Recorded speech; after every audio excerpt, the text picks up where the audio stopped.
Hey guys, it's Karen, my review for Wonder Park.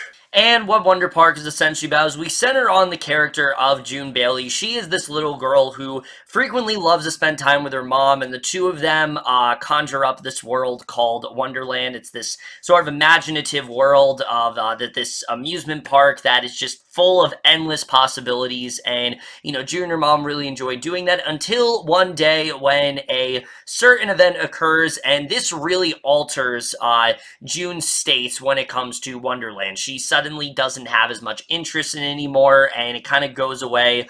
But after being on a school trip and deciding to venture away from it, she ends up getting pulled back into Wonderland. However, this Wonderland is much more decrepit and old, and basically the rest of the film, she has to try to renovate it and basically try to make it as it once was, and hopefully get that imagination back and restore it back to its, original sort of idea. So, Wonder Park overall, I was interested in this movie. I wasn't really hyped to see it or even excited to see it, but it was a film that I thought did have some promise to it. It seemed like it had a fairly original concept, and I was hoping that it could have been something really good. There was definitely, some, promise there for sure. But ultimately, while Wonder Park is not at all a bad film, this is a very generic kids movie, and unfortunately, I think it could have been a lot more for sure. But we're just getting to right now, starting off with the cast.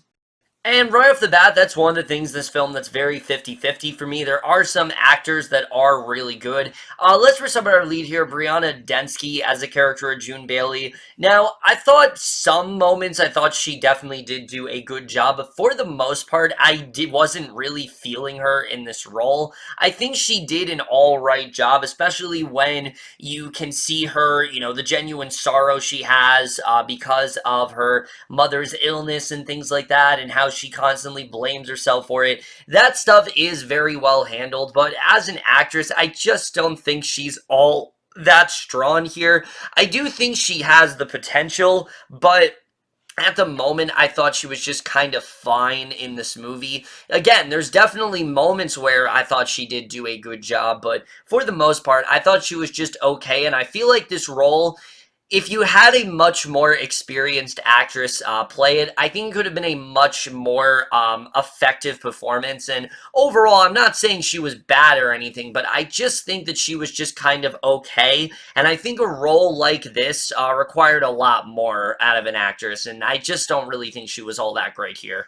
Really, most of this cast I thought was pretty generic overall. No one really stood out that much to me. The one person I will say did a really good job was John Oliver as this porcupine. Now, his character we'll get to a little bit later, but I will say, the only time I truly laughed in this movie was anything that this character said. I do think he had some really good delivery, and it wasn't particularly the jokes, it was more of Oliver's delivery. He is a very talented and funny comedian, and this film very much does showcase that, and I did think he did a good job here. Also, I will say, he's not in the movie that much, but Norbert Leo Bus as the character of Peanut, I thought was actually really good. I thought he definitely did a really good job in this movie. You can see how resourceful he is and why he is such a asset to Wonderland overall. Some of the interactions between him and June are some of the best part of the movie. And again, he's not in it that much, but I definitely did like him here.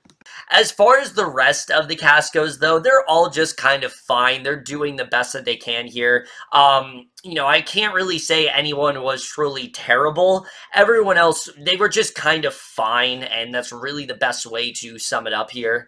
But now we get into the directing and the writing. The directing for this film is very interesting. Now, contrary to popular belief, a lot of people have said that this film doesn't have a director, and it does. It's just the director himself is not credited. Now, I was reading into it a bit. It's because of, apparently what happened is there was a bunch of, allegations and things like that, so ultimately they just decided to not credit him for it, but there is, in fact, a director.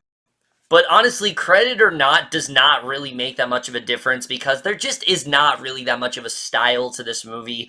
It feels like any generic kids movie. The humor in there, it's very aimed towards kids. There were maybe a few times here and there where I actually laughed, and again, the only times I laughed in this movie is when it was uttered by John Oliver, and it probably is just because I find him funny. Like, I've watched a bunch of episodes of Last Week Tonight. I've watched many clips before. He's a really funny guy, so it could just be because I enjoy John Oliver's delivery rather than the lines they were giving him, because the rest of the humor really fell flat for me, and I really did not find it very funny at all. The dramatic moments, I will say, are handled quite well. I do think some of them they definitely did do a good job with for sure. But just overall, it's lacking more of a style. It's lacking more of something. It's just lacking in more of something that had more of an umph to it, and it just wasn't really here.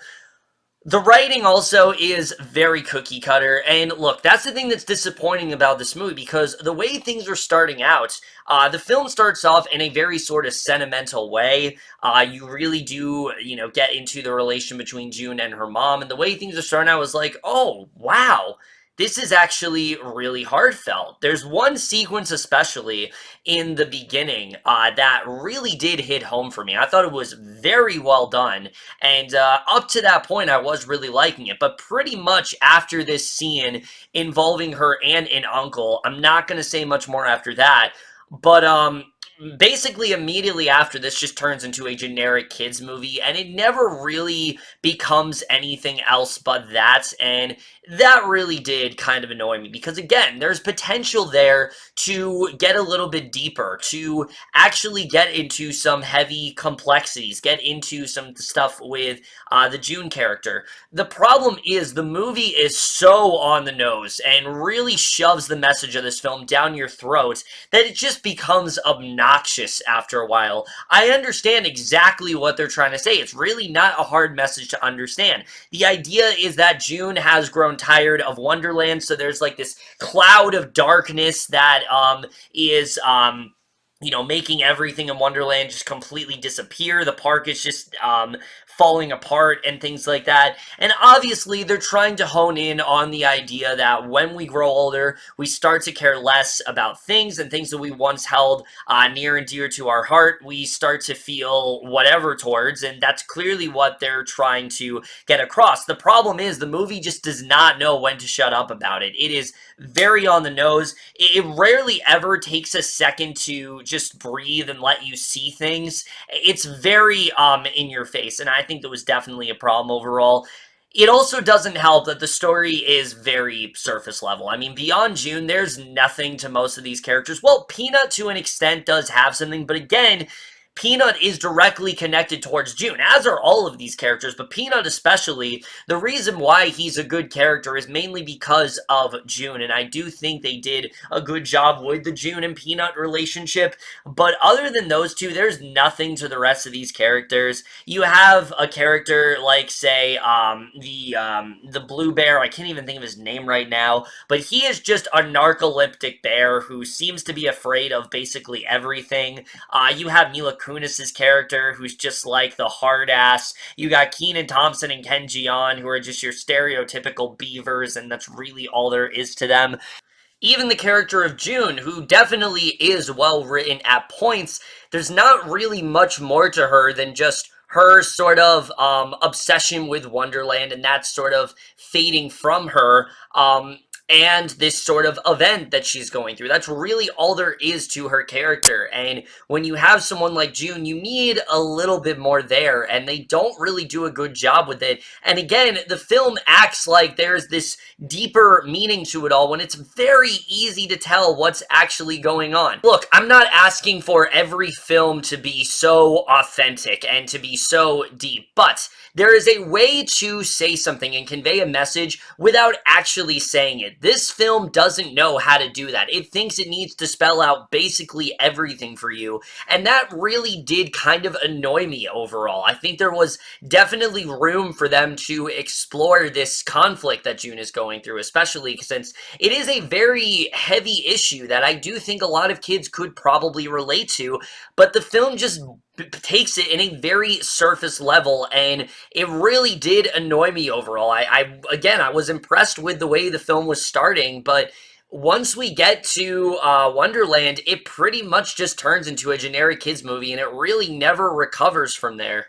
There's just not a lot to most of these characters, and I think that was what was really missing from this film. If it had a little bit more of something dynamic to it, it had a little bit more fun to it, I think this actually could have been a really good movie, and I do think there are things to like about it for sure, because the animation here is actually really good. There are some shots in this movie that are honestly kind of stunning. There's this one shot especially where, you know, she goes into this other world, sort of, you know, she goes into this world, basically, and there's all these, like, swirling colors and things like that, and it's a really well-done sequence. The film is very colorful, it's very aesthetically pleasing, and I do think they did a very good job with that. It just is unfortunate that the movie surrounding the animation is incredibly generic, and there just isn't a lot to it. The score is fine, I guess. There's all these, like, there's some times where these random pop songs will just play, and it doesn't really fit in with the story at all. There's one montage especially that just kind of came out of nowhere.